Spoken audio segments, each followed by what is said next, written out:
Zdravím vás zo štúdia Rádia 7, moje meno je Tamara, v tejto chvíli roztáčame Dynamo. Hosťom dnešného vydania je Peter Varga, ktorý bol v minulosti satanistom a žil pre death metalovú hudbu, no dnes je slúžiacim kresťanom.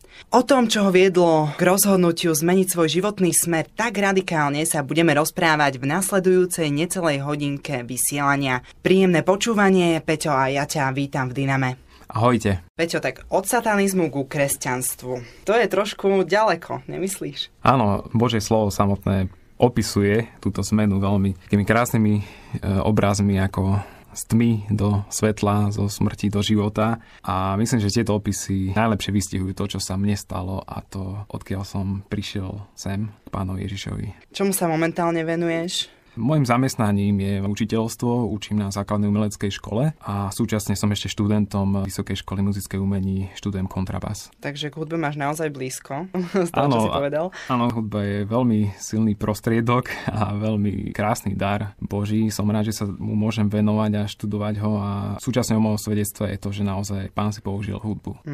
Ale hudba bola súčasťou aj tvojho minulého života, no možno v tom horšom slova zmysle, pretože v úvode som spomenula, že si sa aktívne teda venoval death metalovej hudbe, ktorá je častokrát spájaná so satanizmom. Je to tak, ako 9-ročný som objavil gitaru španielku a začal som chodiť na gitarové kurzy. Veľmi ma oslovila nahrávka vtedy známej thrash metalovej kapely Kreator, ktorá mala také španielkové intro. Ako som rástol, tak ešte počas základnej školy som sa prirodzene dostával k čoraz tvrdším odvarom metalovej hudby, až som vlastne skončil pri vyslovene satanistickej hudbe kapely ako Dayside alebo Sinister. Ale aby sme neskákali rovno do tvojho života hore-dole, tak si najprv ozrejmime, čo to satanizmus vlastne je. Môžeme hovoriť nejaké svetské definície, ale potom sa zameriame hlavne na tú biblickú. Čiže poďme na tú svetskú definíciu nejako takto stručne, že čo to vlastne satanizmus je. Čo je to satanizmus? Existuje veľa skupín ľudí, ktorí sa hlásia k tomu, ktorí hovoria o sebe, že sme satanisti, alebo sú ľudia, ktorí vyzerajú ako, a my by sme ich opísali ako satanisti. Takže asi podstatou ich filozofie je život človeka v nejakej prirodzenej rovnováhe prírody a ľudskej spoločnosti. A tento smer sa stavia proti filozofii alebo náboženstvu a takou charakteristikou je vlastne vzbúra. Čiže je to nejaká filozofia, životný štýl alebo nejaká mágia? Dá sa tak povedať? Môžu byť všetky tri pravdou.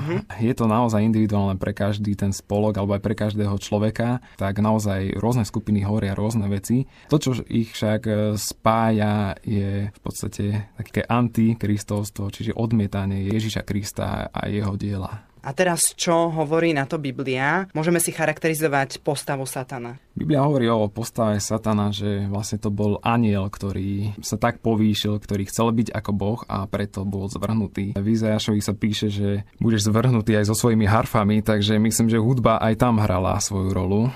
Hovorí sa, že Satan bol prvý worship leader. Vlastne Satan odmietol svoje prvotné postavenie, ktoré mu dal Boh a bolo to veľmi vysoké postavenie a teda chcel sám seba zbožtiť a pozornosť uctievania obrátiť na seba. Myslím, že to hrozí každému človeku, nezávisle na tom, čo robí, keď stredobodom úcty sa stane človek. O to vlastne ide v satanizme však. Áno, o to ide v satanizme a o to ide satanovi, aby z centra pozornosti vlastne odstránil Pána Ježiša. Ako si spomenul v úvode, hudba sa stala nejakým prostriedkom toho, ako si sa dostal ku satanizmu. Môžeš sa k tomu ešte trošku vrátiť? Samozrejme. Oslovil ma ten štýl tvrdý. Ten štýl, ktorý bol proti konvenciám vtedajšej doby. Myslím, že aj dnešnej doby je to štýl, ktorý stále ide proti niečomu, ktorý je príťažlivý práve tou svojou zbúrou, práve tým, že je nejako inakší a vlastne v človeku pôsobí taký pocit nadradenosti, pocit, že máš právo proste odsúdiť, ty máš právo niekým byť a nad niekoho sa povyšovať. Ako som hľadal teda iné odvary tejto hudby, alebo respektíve Satan mi ich sám priniesol cez ďalších ľudí, tak som vlastne sa dostal do poviazanosti práve skrze tie texty, ktoré tieto kapely spievajú. Aké texty? Pretože napríklad ja som čítala, že niektoré skupiny to majú vyslovene zašifrované, že ak sa použije nejaká špeciálna mechanika a pustí sa to odzadu, vtedy sú tam slová ako Satan je pán alebo niečo také. Áno, počul som aj tieto piesne, napríklad Stairway to Heaven, alebo dokonca aj jedna skladba od Freddieho Mercuryho má zrejme takúto nejakú šifru. Avšak ja som mal dočinenia s otvoreným satanizmom v týchto piesniach. Tieto piesne, vlastne, keď ja som si ich spieval, keď som ich opakoval, pretože som sa skrze to veľmi rýchlo naučil po anglicky a nemôžem sa vyhovárať, že som nevedel, o čom spievam. Boli to modlitby k satanovi, bolo to odovzdávanie sa, bolo to vyznávanie, že komu patrím a kam idem. A bolo to vyznávanie, že patrím diablovi a idem do pekla. Spomínal si nejakých ľudí, vy ste mali nejaké spoločenstvo satanistické? Práve, že ani nie. Mal som priateľov, ktorí boli odo mňa starší o 5-6 rokov a mali väčší prístup k nahrávkám, mali viacej peňazí. Satanizmus nebol stredobodom toho. Stredobodom toho bolo vlastne vymieňanie si metalovej hudby na kazetách, neskôr na CDčkách. Ani sme sa vlastne nerozprávali o satanovi. Vlastne len sme tak spoločne išli v tej zbúre proti všetkému a každému. Prečo táto zbúra? Prečo táto zbúra? Ťažko povedať. Je to základná charakteristika satana, ktorú teda priniesol aj ku mne a mne sa páčila. Asi preto. V úvode ste sa dozvedeli, o čo v satanizme vlastne ide, jednak z toho svetského pohľadu, ale aj z biblického. Peťo sa vám trochu predstavil. No a teraz je čas na pesničku. Z Dynama vám hráme Oh Praise Him od Davida Crowdera. Zostaňte s nami. Počúvate Dynamo, ktorého hosťom je Peter Varga, bývalý satanista. Peťo, ako sa odzrkadľovalo temno v tvojom živote? V mojom živote to bolo zaujímavé, pretože sa priznám, že som vlastne viedol dvojaký život. Navonok ma vnímali ľudia ako slušného človeka, slušného žiaka, ktorému sa darilo snáď vo všetkom, čo som sa pustil.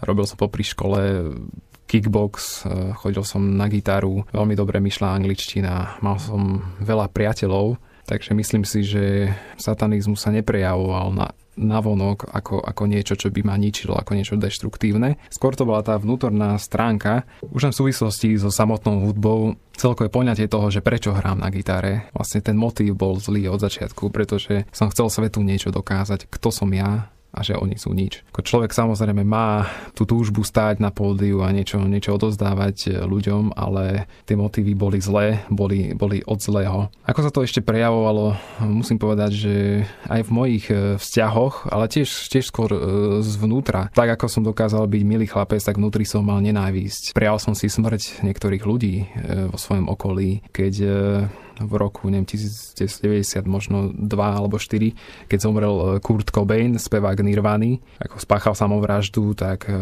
mnohí jeho následovníci to po ňom opakovali a ja som sa z toho smial navonok, že akí sú to slabí ľudia, takto následujú svoj nejaký idol, ktorý takto nezvládol svoj život, lenže prišlo to aj ku mne znútra a prečo by si ty to nespravil? A či chceš ísť na strednú školu a neukončíme to už teraz? Boli takéto hlasy, avšak naozaj Satan je klamár a ja som nevedel, komu mám pripísať tieto hlasy. Nevedel som, ako na to reagovať, ako sa tomu brániť. Ty si ich počul, alebo bolo to vyslovene také vnímanie, že vnútorné? Také vnútorné vnímanie, ako nejaká myšlienka. Avšak ako neznovu zrodený človek naozaj nemal som schopnosť to rozoznať. Všimlo si tvoje okolie, ľudia, ktorí ťa mali radi, to tvoje vnútro? Vnímali ho? Myslím, že ho nevnímali, pretože som ho vlastne dokonale skrýval. Navonok, áno, bolo tam oblečenie, nosil som čierne trička s rôznymi krvavými motívmi, nosil som obrátený kríž, nosil som pentagram, na strednej škole som mal dlhé vlasy. Boli to už také znaky ako nejakého človeka, ktorý niečo má so satanizmom. Avšak myslím si, že ľudia ma nebrali vážne.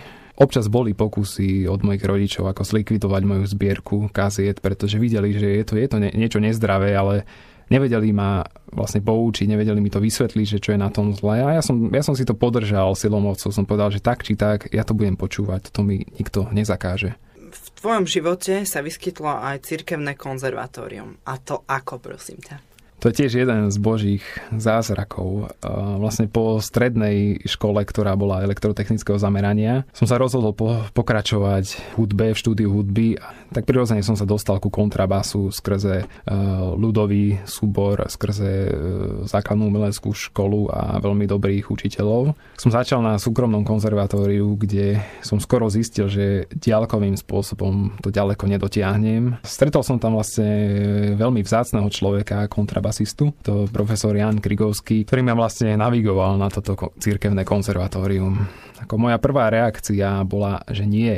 Ja neverím v Boha, na cirkevné nepôjdem a vlastne toto som aj doma hneď povedal. Profesor ma chce niekam zobrať na inú školu, ktorá je cirkevná, ja tam nepôjdem. Ale šiel si. Ale šiel som. Tento profesor ma naďalej lámal a nakoniec som mu dal za pravdu, že tento spôsob štúdia nestojí za veľa, ale musel som si samozrejme overiť, či tie náboženské veci, či ma nebudú ohrozovať, či nebudem povinný sa modliť, či nebudem povinný sa zúčastňovať niečoho. A tak som kontaktoval vlastne budúceho spolužiaka, ktorý mi povedal, že naozaj nič také mi nehrozí, raz týždenne bude náboženstvo, možno raz za mesiac nejaká omša.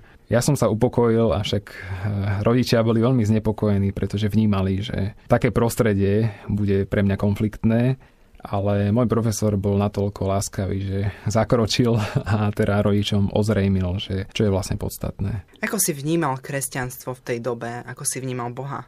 Ťažko povedať, pretože to, čo sa vydávalo za kresťanstvo v mojom okolí, ťažko považovať za kresťanstvo. Vlastne ako malé dieťa som nebol vychovávaný v kresťanskej rodine, širšie okolie praktizovalo rímsky katolicizmus a boli tam nejaké snahy pokrstiť ma, nejako ma priviesť do cirkvi, ale keďže motiváciou boli buď bicykle alebo magnetofóny, tak už ako 10-ročnému mi to bolo smiešné a smiešné je to doteraz. Nikdy som vlastne nestretol človeka, ktorý by mi zdôvodnil svoju vieru. Nestretol som človeka, ktorý by mi povedal, že kto je to Boh a čo je to modlitba. Alebo by mi vlastne povedal niečo, čo by som potreboval počuť. Môj obraz o náboženstve bolo ako zachovávanie nejakej tradície, niečo, čo robí babka, niečo, čo robí mama, tak to budem aj ja robiť presne tak, ako oni. Mne to pripadalo smiešné, keďže som bol človek v zbúri, tak aj proti tomuto som sa búril. Smial som sa z toho, vysmieval som sa ľuďom. Musím povedať, že s takým skutočným kresťanstvom som sa stretol možno až v osobe 2-3 ľudí na konzervatóriu. Čím ťa zaujali? Zaujali ma vlastne tým, že mali záujem o mňa a o svojom Bohu konkrétne hovorili, nemali problém predo mnou zaspievať chválu. A keď som počul takúto nejakú pieseň a vnímal som, že ten človek vie, o čom spieva, tak týmto ľuďom som začal dôverovať, že tá ich viera je skutočná. Avšak priznám sa, že veľkej väčšine na tom konzervatóriu som neveril. Mal som ich za pokrytcov a hneval som sa na nich. Za každým, keď som sa sklamal, pretože som týchto ľudí pozoroval, keď o sebe niečo tvrdia, keď chodia na nejaké bohoslúžby a pritom som s nimi dennodenne v styku a sú úplne všetci rovnakí. To bol môj úsudok. Tak ma to vlastne odrádzalo a až viedlo k tomu, že som chodil do kaplnky nadávať Bohu, že akých veriacich to má. Neviem, či to neboli moje prvé modlitby. Je čas na pesničku, hráme vám Svieť nám od 3. dňa. Hosťom dnešného Dynama je Peťo Varga, bývalý satanista. 2 vety zmenili celý jeho život. Peťo, aké tieto 2 vety boli? Tieto 2 vety mi povedal jeden klarinetista Miro, ktorého som stretol raz na jednom internáte. Videl som, že číta akúsi knihu, tak som sa opýtal, že čo to číta, ale on zrejme ma odhadol, že čo som za človeka a nehodlal mi odpovedať na otázku. Povedal mi len, že číta kresťanskú knihu, povedal mi 2 vety. Jedine Ježiš, bez neho si stratený. Čo si v tej chvíli myslel? V tej chvíli, neviem, ako som to vnímal, môžem povedať len z terajšieho hľadiska, že boli to vety, ktoré mi nikto nepovedal. Boli to vety, ktoré som potreboval počuť. Tento človek so mnou nemenil diskutovať, nemenil sa hádať o stvorení alebo evolúcii, o správnosti cirkvi, alebo on mi povedal, že zachráni ma len Ježiš a bez neho som stratený. Povedal mi pravdu, pretože stratený som bol. No a potom sa to ako vyvíjalo, to tvoje hľadanie Boha? Moje hľadanie pokračovalo asi tak, nejako aktívne som nehľadal. Bol som však asi nejako načatý týmito vetami. Verím, že Duch Boží už pôsobil. Tohto človeka mi ešte raz poslal do cesty. Som kráčal na ulici s kontrabasom, tento človek ma dobehol, do ruky mi strčil malú knižku a povedal, tu máš, prečítaj si, veľmi dobrá kresťanská kniha to je. Tak som to prijal od neho. A vlastne pri jednej ceste vlakom som si to prečítal. Bola to kniha hovoriaca o svedectve bývalého narkomana, drogového dílera. Keď som čítal, že takýto človek sa môže zmeniť, takýto človek dokáže všetko zanechať, môže byť zmenený, tak to ma oslovilo. Čo bolo zásadné, to bolo, že boli tam spomenutí ľudia, kresťania, ktorí sa modlili vlastnými slovami, dostali na to odpovede. Ich modlitby boli vypočuté. To boli pre mňa šoky, pretože takéto kresťanstvo mi nikto neukázal, nikto neprezentoval. Nikto mi nepovedal, že modlitba je vlastne rozhovor s Bohom, že sa s Bohom môžem rozprávať ako so svojím priateľom a nikto mi nepovedal, že na modlitbu je odpoveď. Teraz som videl nejaký nový svet. Asi to nebolo len tak, že zrazu prišla zmena v tvojom živote, alebo kedy vlastne si prijal Pána Ježiša do svojho života ako osobného spasiteľa, teda kedy si naviazal osobný vzťah s Bohom? Osobný vzťah s Bohom som nadviazal 10. januára 2003. Pamätám si to veľmi dobre. Predchádzalo tomu ešte také dvojmesačné prázdno. Veľkú úlohu tu zohral znova môj profesor, ktorý mi zasa len povedal pravdu o mne. Ako ten kresťan mi povedal, že som stratený, tak tento profesor mi povedal, že moje ruky síce fungujú, ale moja duša nemá nič. Moja duša nemá čo povedať a moja celá hudba je jedna veľká čiernota. Toto boli slová porážky, ale súčasne slová pravdy, ktorá ma zachránila, pretože ako náhle mi to povedal, tak ja som vedel, že hovorí pravdu a priznal som sa mu teda s tým, prečo hrám, prečo kontrabas, že to je najodpornejší hudobný nástroj, že to robím zo vzbúry proti ľuďom, že chcem niečo dokázať a som si priznal, že ja neviem, čo dokázať, ja nemám čo povedať, neviem ako, proste na to nemám. Takže moje dlhoročné snaženie vlastne tu končilo. Bola to jedna veľká porážka. V tej chvíli ma napadlo len jedno. Ak mi viera pomôže, tak som ochotný. Či si hodil rukavice a išiel si bojovať? Ani nie. Povedal som si, že ak ma viera z tohto vytrhne, tak dobre. Ale čo s tým? Zúčastnil som sa jedného koncertu v jednom modernom kostole, kde som mal veľa času premýšľať a tam som asi tak prvýkrát intelektuálne povedal Bohu áno. Dobre, verím. A však nič sa nestalo. Naďalej som bol taký prázdny a tu zúfalstvo bolo čoraz väčšie. Jedného dňa ma stretla jedna dobrá priateľka Petra, ktorá videla, že už sa niečo so mnou deje, tak som jej povedal, že niečo sa deje, niečo nemám, niečo mi chýba.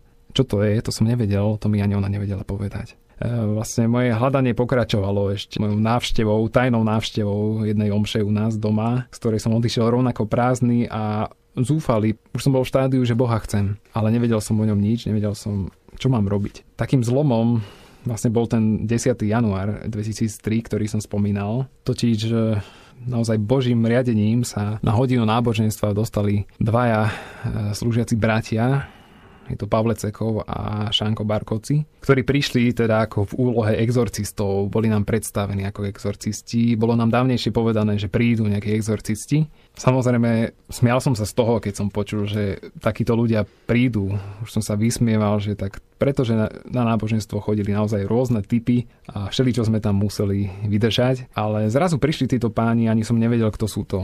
Nevedel som, že to sú tí spomínaní exorcisti. Vnímal som len to, že vošli do triedy ľudia a ja som začal mať strach. Bol som naozaj konfrontovaný tou Božou mocou, ktorá prišla s nimi a vedel som, že niečo sa tu bude diať. Prišli, podali si s každým ruky, nič sa nestalo. A začali s prednáškou o okultizme. Išli radom Bibliou od stvorenia, kto je Boh, kto je Satan, kto sú anjeli, kto sú démoni, kto je človek. Akú rolu zohráva celé stvorenie. A vlastne veľmi krásne to podali, veľmi vlastne biblicky. Na všetko vlastne mali citáciu z Biblie, čo sa mi veľmi páčilo a predovšetkým z nich išlo jedno silné svedectvo, že to, čo veria, skutočne robia a skutočne žijú. Toto stretnutie trvalo asi 2 vyučovacie hodiny, na konci ktorého bola možnosť ostať a rozprávať sa s nimi. Ale počas tej prednášky vlastne títo ľudia konfrontovali úplne všetko, čo som robil.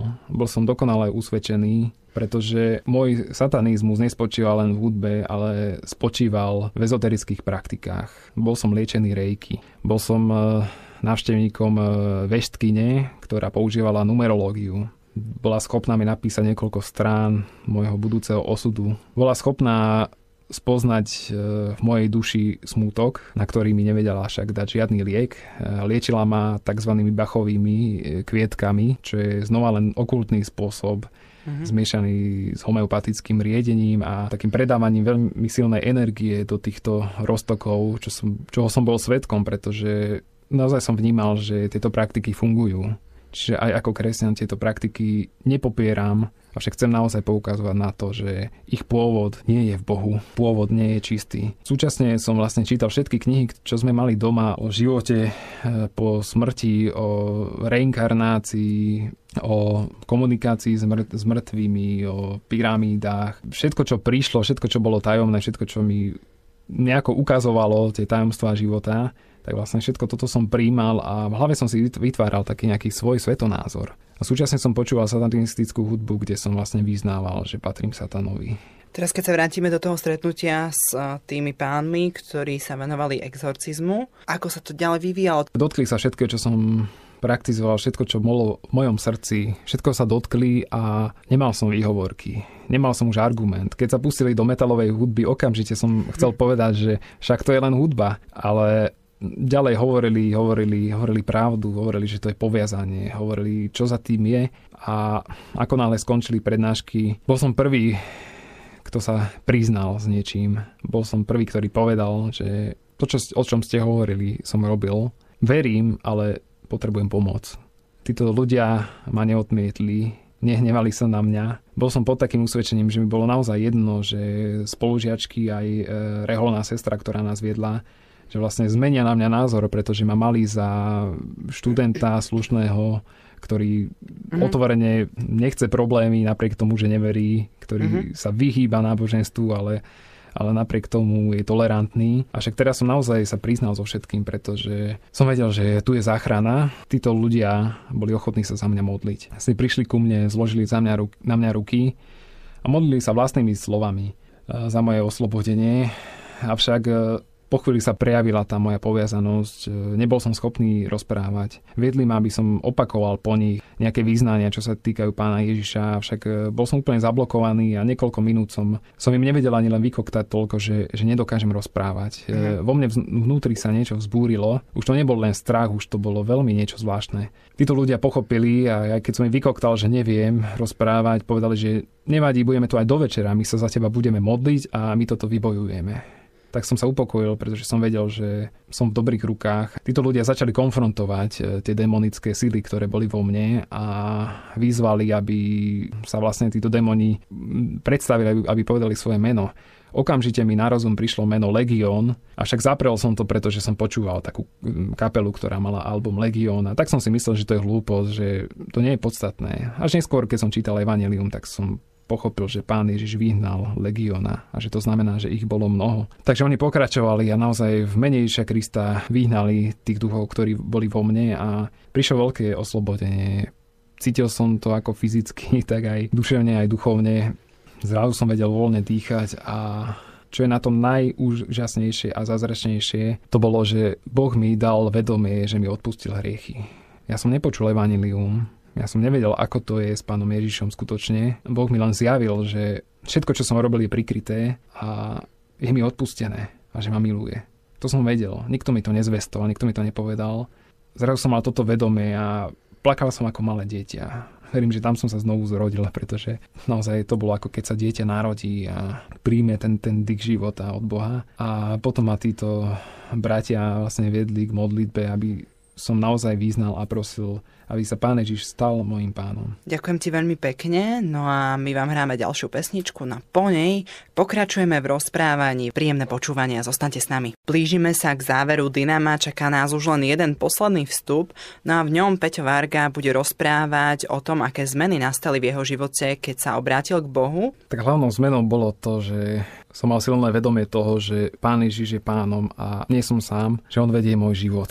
To bolo niečo nové, proste prijal som naozaj do svojho života tohto pána. Taká zmena, čo sa prejavila veľmi rýchlo práve čo sa týka hudby, tak asi 2 týždne po svojom obrátení som mal interný koncert, keď sa tam dostavila hudba, keď sa tam dostavila duša a naozaj profesori boli veľmi nadšení a šokovaní zrejme, keď som si vlastne toto uvedomil a ja pri tom hraní, že už niečo hovorím, už tam niečo je a to nebolo zo mňa, to príjmam to ako dar od Boha. Ako samozrejme profesori hovoria, že Peťo Varga sa veľmi polepšil, ale myslím, že toto nie je možné len tak docieliť. Ďalej nastalo vlastne hľadanie spoločenstva, alebo nie hľadanie, ale skôr také rýchle nájdenie, keďže som zistil, že títo muži pôsobia v Nových Zámkoch, kde som vyrastol, tak som vlastne toho jedného navštívil a práve tam bola mládež kresťanská, ktorej som sa postupne pripojil, postupne som išiel do ich zboru a vlastne videl som spoločenstvo kresťanov, kde boli veľmi zdravé vyučovania biblické, kde boli veľmi jednoduché modlitby, kde bolo to naozaj to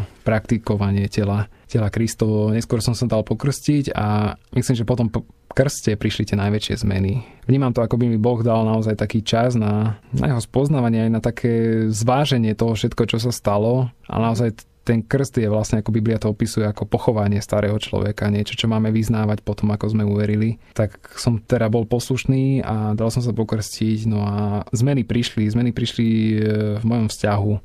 Musel som sa rozísť s priateľkou, ktorá bola neveriaca, dokonca ona bola iniciátorom toho, keďže sme vnímali fakt duchovné rozdiely. Musel som sa rozísť aj s mojou veľmi drahou zbierkou kaziet a CD-čok, pretože som si uvedomil, že kto je Boh a aké veci má. A to, čo som ja mal, to bola sama špina a samé smeti, ako to môžeme teraz nazvať. A tak som dlho neváhal spolu s pornografiou a spolu s všetkými vecami, ktoré naozaj ma ťahali preč od Boha, tak som ich dal do jednej veľkej tašky a vyhodil som to do kontajnera, pretože som naozaj vo viere očakával, že Boh mi to nahradí.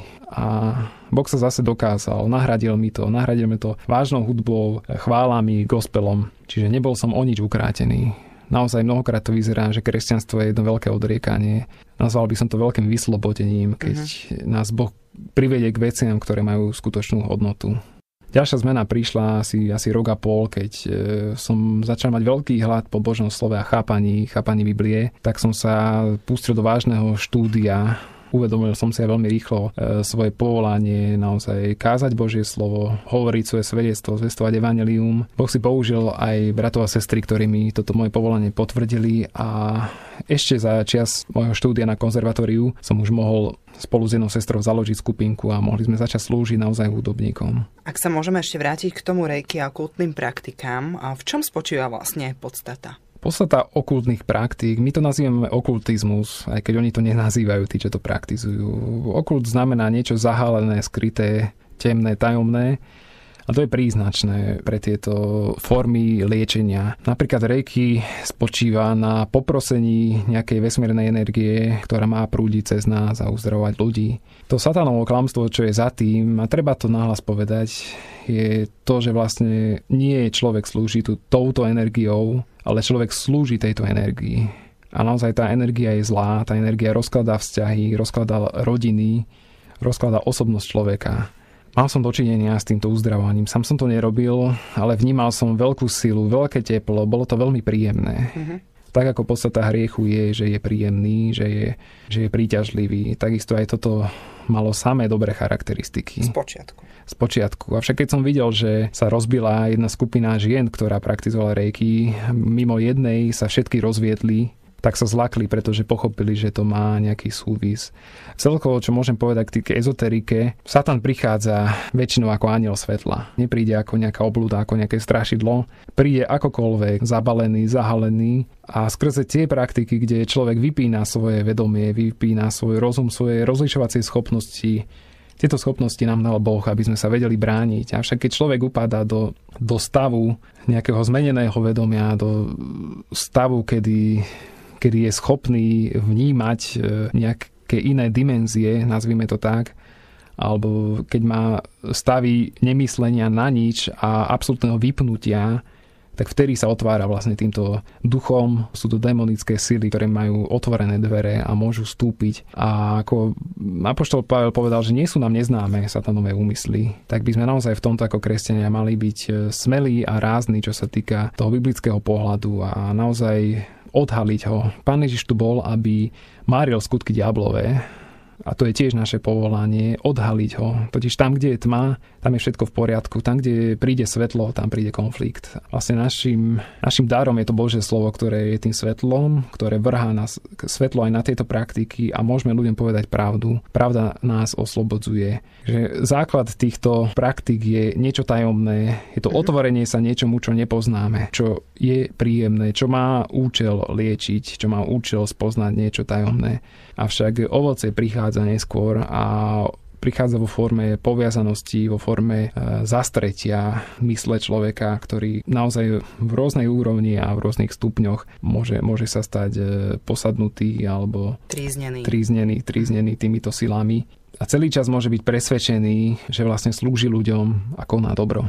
Ešte jedna otázka na teba, na tvoju službu. Čiže v čom spočíva tvoja služba? Hlavným ťažiskom mojej služby je naozaj kázanie Božieho slova, zvestovanie evanjelia. Aj keď nie som kázateľ, nie som ordinovaný, ale slúžim všade tam, kde mi možnosť dajú, či v zbore, či na mládežníckych stretnutiach, či na skupinkách.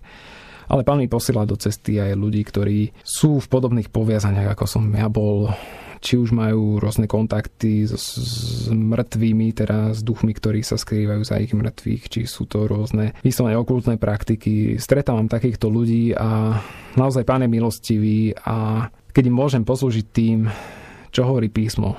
Čo hovorí písmo o pozadí veštenia, napríklad, že za veštením je veštecký duch, ktorého aj apoštol Pavel vyhnal a že tento duch dokáže hovoriť pravdu, ako hovorila tá dievčina v Efeze. Takisto ako aj tí démoni, keď Pán Ježiš vošiel do synagógy, okamžite zjavovali pravdu, ale Božie slovo nám zakazuje počúvať takéto zjavenia. Samotný Ježiš ich okamžite umlčal, pretože nechcel, aby sme ich počúvali. A vlastne skrze toto biblické zjavenie naozaj môžem slúžiť tým ľuďom, môžem im povedať, čo to je, s čím majú dočinenia. Môžem sa za nich modliť a naozaj došlo už nieraz k oslobodeniu. Títo duchovia odišli, zjavenia prestali, tí ľudia spoznali Boha. Peťo, ďakujem, že si prišiel a rozprával o svojom živote aj o tejto téme z tvojho pohľadu. Prajem ti naozaj veľa Božej blízkosti a požehnania. Ďakujem, ľúčim sa aj ja, ďakujem za pozvanie a prajem všetkým poslucháčom naozaj to najlepšie, čo máme, Pána Ježiša a nech každého vás vedie jeho svetlo. Lúči sa s vami Tamara a už teraz sa teším na ďalšie Dynamo. Majte sa pekne.